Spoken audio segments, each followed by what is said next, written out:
صباح الجمال وصباح النشاط على أجمل متابعين. عاملين ايه؟ يا رب تكونوا كويسين وبألف خير وصحة.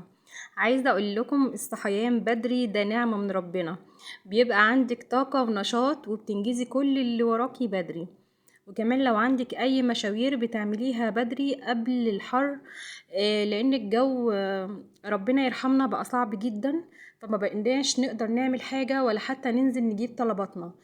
فالله المستعان. جايه لكم النهارده ان شاء الله في الفيديو ده بافكار جديده ومفيده، يا رب تعجبكم وتستفادوا منها وتخرجوا مبسوطين من الفيديو. بس قبل كل حاجه نصلي ونسلم ونبارك على سيدنا محمد عليه افضل الصلاه والسلام. وما تنسيش اللايك اللي بيرفع الفيديو.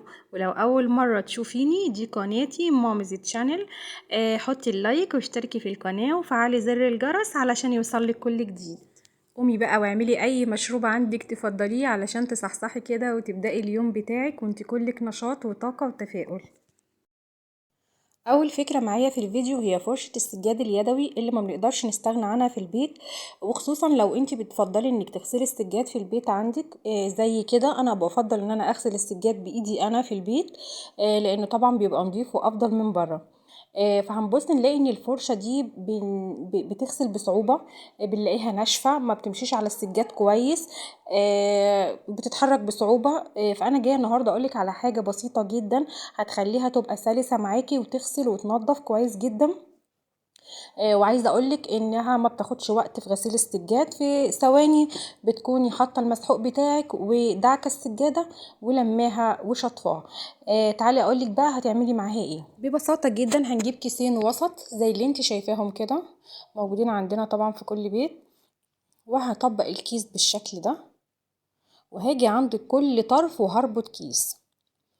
هاجي عند الطرف الاول وهلم الكيس معايا كده وهربطه بكل سهوله، وبرضه هاجي عند الطرف التاني وهربط فيه كيس نفس الطريقة، وده هيبقى شكلها النهائي. وتعالي بقى يا ست الكل هوريكي هتمشي ازاي على السجادة. زي ما انت شايفة بتتحرك معايا بكل سهولة وبساطة جدا، وهتحطي المسحوق وهتشتغل معاكي في ثانية وهتنضفلك السجاد حلو قوي، وفي نفس الوقت مش تاخد معاكي اي وقت. وبما اننا دلوقتي عاملين حملة نظافة وتوضيبات علشان العيد، كل سنة وانتم طيبين، واكيد كلنا هنغسل السجاد بتاعنا، فجربي الخطوة دي هتعجبك جدا وتريحك قوي.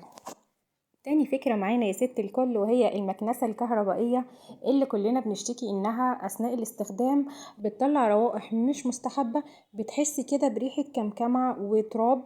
فانا هقولك على فكرة بسيطة جدا. اهم حاجة ان كيس المكنسة يتنضف اول باول ويتغسل بالبريل او بمسحوق. ده في الاسبوع، تغسليه مرة واحدة في الاسبوع، وبعد كده هتنزلي بعود قرفة وتحطيه في قلب الكيس. صدقيني وانت بتكنسي هتحسي بريحة حلوة قوي، ومش هتطلع اي ريحة مش حباها. وصدقيني وانت بتكنسي بالمكنسة مش هتشمي ليها اي ريحة خالص، بل بالعكس. القرفة ريحتها نفاذة وهتخرج لك ريحة كويسة جدا. فواظبي على العملية دي وانت هتدعيلي. الفكرة التالتة معانا النهاردة، لو انت عندك كوبايات صفرة من كتر شرب الشاي فيها والقهوة والنسكافيه، هقولك على طريقة حلوة قوي ترجعهم زي ما اكون لسه شارياهم بالظبط. اول حاجة هنجيب طبق بلاستيك ونحط فيه الكوبايات الصفرة بتاعتنا، وهننزل عليها بنص ليمونة ونعصره، وبعد كده هنزل عليهم بشوية خل، وتنزلي عليهم بمية سخنة وتسيبيها منقوعة في المحلول ده لمدة 5 دقايق، وتفرجي بقى على جمالها وعلى لونها.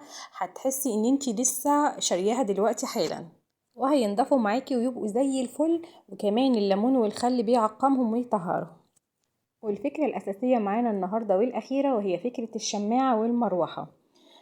الفكرة دي هتعجبك جدا وهتوفر معاكي الوقت والمجهود كمان، وهترتاحي طول الصيف من المجهود اللي احنا بنعمله.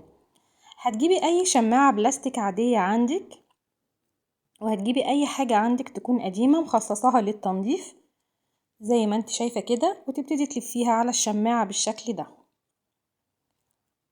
انا عايزاكي تلفيها كويس وخلي الحتة اللي في النص دي مفتوحة، وهقولك ليه دلوقتي احنا عايزينها مفتوحة.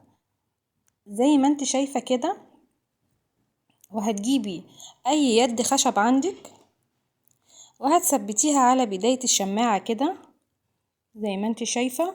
ممكن بقى تربطيها برباط او باللزق، المهم انك تثبتيها كويس جدا.